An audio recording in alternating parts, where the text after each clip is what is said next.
President Obama broke the news of bin Laden's death to the country in a dramatic late-night speech, ending a mission of almost 10 years. And Jake Tapper is at the White House with the latest details of this top-secret operation over months. Jake, good morning. Good morning, Diane. That's right. In preparation for this operation, sources tell ABC News that the military recreated a replica of the compound for Navy SEALs to practice this operation. Tensions were high in the White House Situation Room yesterday as those helicopters full of Navy SEALs went to the compound in the middle of the night in Pakistan and ultimately killed Osama Bin Laden.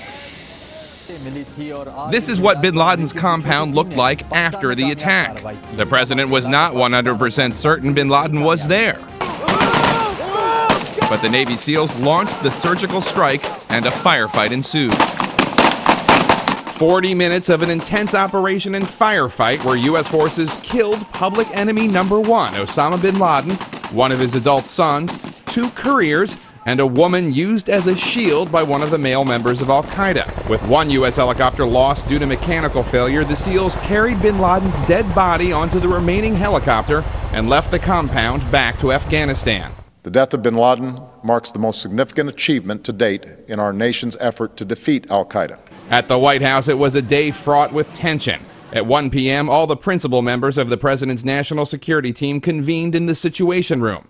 An hour later, the president and his principal advisors carefully reviewed the final preparations, and the mission set out.